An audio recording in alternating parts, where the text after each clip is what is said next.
tired, y'all. The entire world just saw this man murdered, and the DA said they don't have enough evidence to lock these cops up. And you wonder why the people are going crazy. America just witnessed another blatant murder at the hands of the very people who are supposed to protect us. And the people still silent. That situation was well under control. If Big Floyd was your family or your loved one and he was cuffed, thrown to the ground, and had knees in his back and a knee in his neck and was strangled to death till he literally pissed himself, then would you react? See, this time you chose to do it in the wrong city because in Minnesota, they're very integrated. So now these riots are not just filled with people of color, you have angry white people too. It's for the first time in history, we're seeing all races come together and rebel against this harsh reality that people of my skin tone have to face every day. So to my white brothers and sisters on the front lines that understand that Black Lives Matter, I applaud you. This is more than a race issue. This is a human rights issue. And if you're sitting there in silence, you're part of the problem. The police are civil servants. They're not the judge, the jury, or the executioners.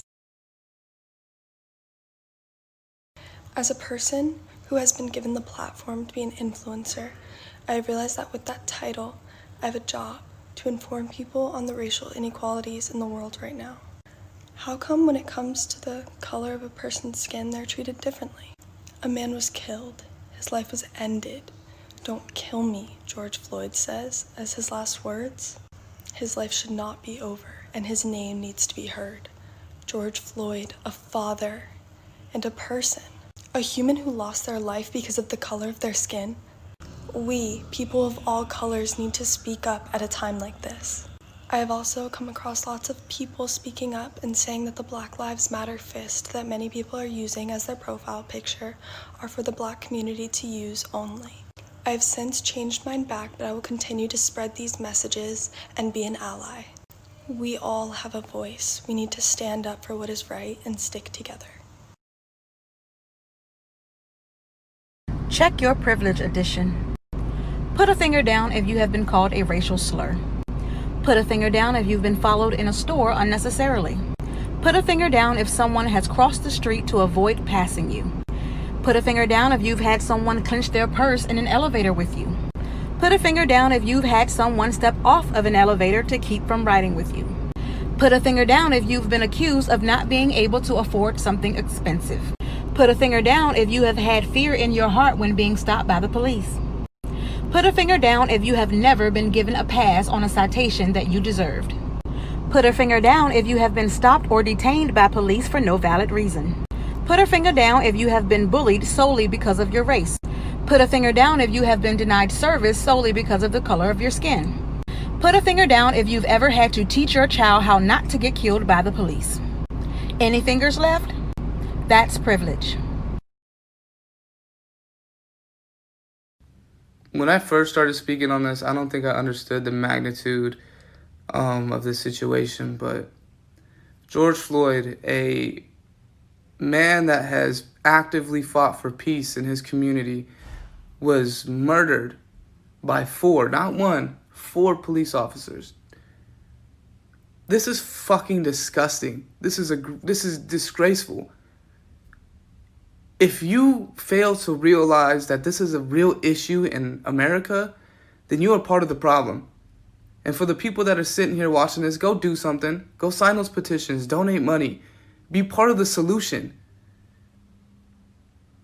I can't believe that this is still happening in our country. This is disgusting. Justice for George Floyd. Black Lives Matter. Go do something to make a difference. Go sign those petitions. Go donate money. Go be part of the protest. Something. I am so angry right now. I made a video about George Floyd. They deleted the sound. They reported the sound. And now it's gone. It got so many likes and shares. It's gone. I'm just speaking on the situation, and all you racist white people want to delete it.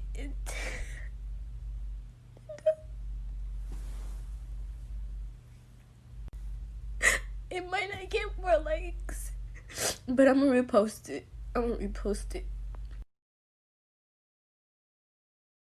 COVID-19 is what they told us to fear. 19 years is what a Minnesota cop called a career. Yeah, that's how many years he was on the force before he killed George Floyd with no remorse. Put his knee on his neck without a worry or care while big man Floyd was gasping for air.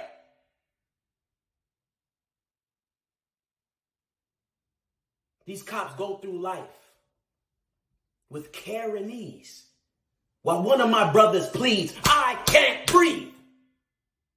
Quick to do the whoa and dance savage on TikTok. But I've been looking at your posts. You've been silent, so kick rocks. These innocent names have been turned into hashtags and the deaths we could avoid. Say it loud. I'm black and I'm proud. Rest in peace, George Floyd. One time I got pulled over and the cop said I wasn't speeding, but it looked like I was about to pick up speed. And there's so much more. I continuously see people of color posting their experiences with the police and how they were scared. And for you to say that white privilege isn't a thing, it's ignorant. One time I was 16 and I was in the car with my friend. It was 2 a.m. He had a headlight out and we had weed. A cop pulled us over and he called his parents. He had us picked up and we just got to go home. No consequences. Again, a couple years ago, I was driving and my inspection sticker was expired and a cop pulled me over and he came up to my window. We talked for a couple minutes and then he just let me go with hey, you better get that figured out. Just because it doesn't happen to you doesn't mean it doesn't happen. If you don't know, ask questions. Don't be afraid. Now is the time to educate yourself. You can be the change. Go to this website. I'm going to link it in my bio. Please educate yourself, donate, sign, and support.